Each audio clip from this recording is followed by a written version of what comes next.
All right, so buckle up, listeners. Welcome to the Cowboys versus Ninjas podcast.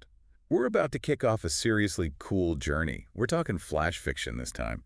And not just any flash fiction, but the stuff you guys have sent in. You know, those wild, imaginative stories that pack a whole lot of punch in a few pages. Yeah, and the ones we're looking at today are all about those unexpected mashups, like worlds collided in ways you wouldn't expect. Think gunslingers and ninjas going head to head, or Hmm. ordinary everyday stuff suddenly becoming like super powerful. Exactly. It's like taking two totally different movies and splicing them together into something completely new. And that's what we're going to unpack today. Right on. It's going to be a wild ride. So to kick things off, we got to talk about the Gunslinger and the Starblade.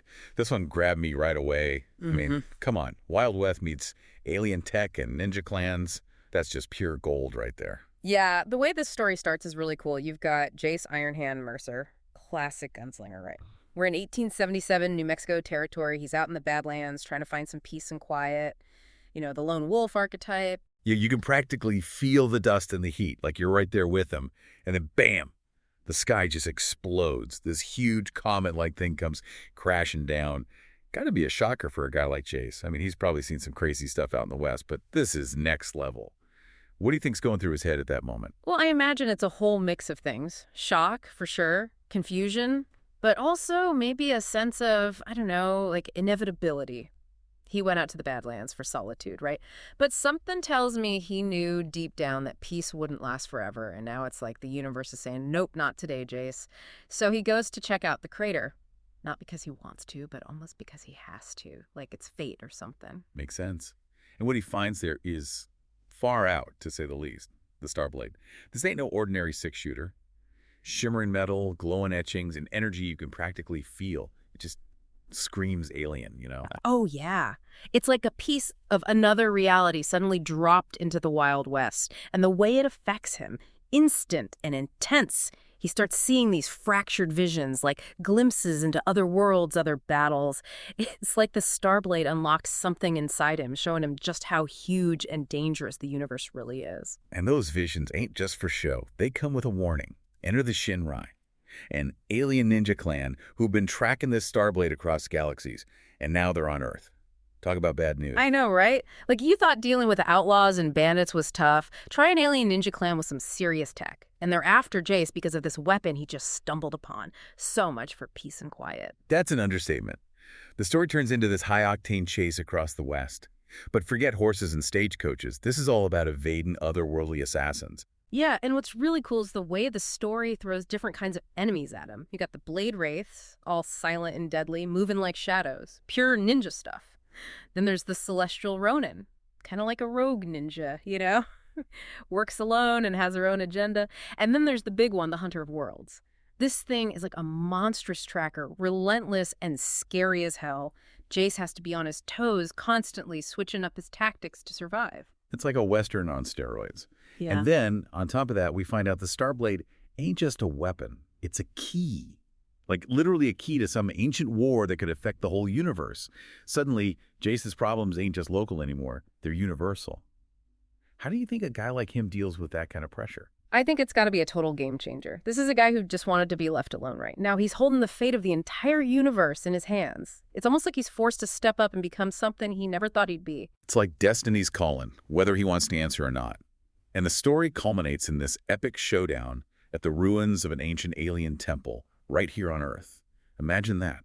These forgotten ruins hidden in the desert. And Jace is caught in the middle with this impossible choice. Exactly. Does he destroy the Starblade to protect Earth, a world he was trying to escape from? Or does he embrace its power and maybe even join this cosmic war? Either way, the consequences are huge. Talk about a dilemma. Yeah, it's more than just a life or death situation. It's like, what kind of life, what kind of universe does he want to be a part of? And all this while the Shinrai is closing in, and something even bigger, even more mysterious, is coming from the sky. And that's where the story leaves us, with Jace drawing the Starblade, ready for a fight that could change everything. Man, that final scene is so powerful. The classic Western showdown, but with universal stakes. It's like the fate of everything hangs on that one draw. You're just left hanging, wondering what happens next. All right, let's switch gears for a sec. We got to talk about Mech Step Mania. This story's got a completely different vibe. We're talking competition, but with a really cool, kind of quirky spin. Yeah, Mixed Up Mania takes this intense martial arts world and throws it into a robot dance competition. Like, imagine super skilled ninja apprentices battling it out with synchronized robot dance moves. It's a wild combo, and it works. And at the center of it all, you got Sadie. Right, Sadie. She's this kind of clumsy teenager training with these amazing ninja apprentices who move with their robots like, I don't know, like water or something, graceful and in sync. Yeah. But Sadie just ain't got that natural flow. Nope, she definitely doesn't. But here's the thing, she's got a different kind of talent. This girl can understand machines like nobody else. She's a whiz at fixing stuff. And her special project, Rusty.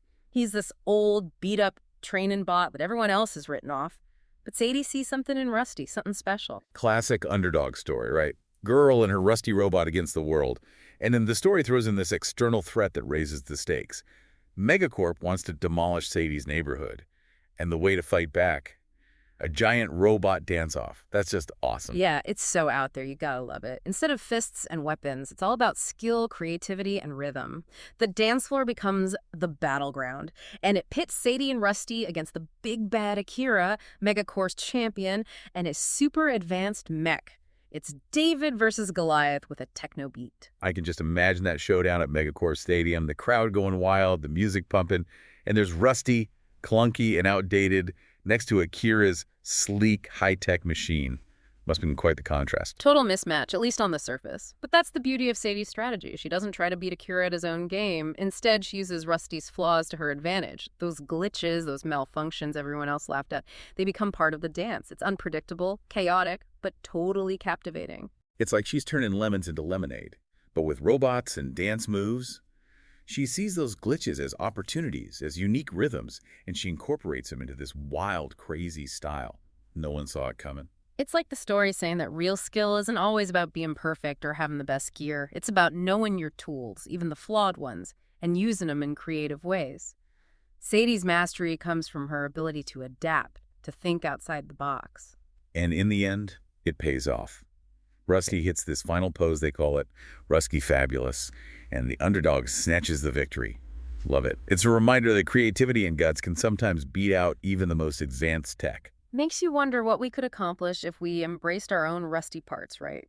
What if our supposed weaknesses were actually hidden strengths, just waiting to be unleashed? Now, for our final story, we're going to dive into a world where brain power meets superpower. Checkmate of Fate. This one takes the classic game of chess and cranks up the intensity, literally giving it life or death stakes. Checkmate of Fate introduces us to Jeremy, a chess prodigy who's kinda an outcast in real life. Bullied, picked on, but in the library, surrounded by books and chessboards, that's where he finds his power. It's like the game is his escape, his way of controlling something in a world where he often feels powerless. And then things take a turn for the supernatural. He makes a move, a simple knight move, and suddenly his antique chess pieces come alive. Talk about taking the game to a whole new level. It's like something out of a fantasy novel, right? But the way the story connects the pieces' powers to their roles in the game is really clever. Each piece grants a different superpower based on how it moves on the board. The pawn becomes a bodyguard. The bishop creates a force field. It makes sense thematically, and it's a cool way to visualize these abstract powers. But power attracts attention, and not always the good kind. Enter Kyle. He sees what Jeremy can do with these living chess pieces and wants in on the action. And he ain't just some random bully anymore.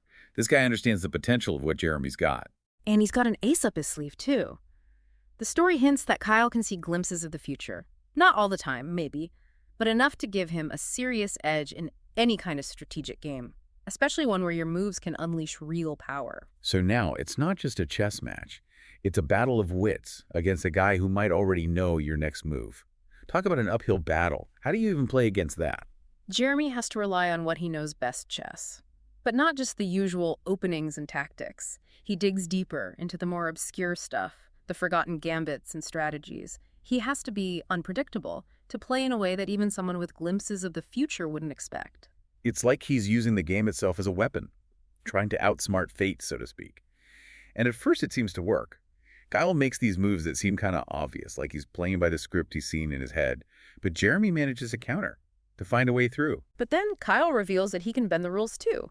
He modifies one of his pieces, his rook, in a way that no chess book ever anticipated.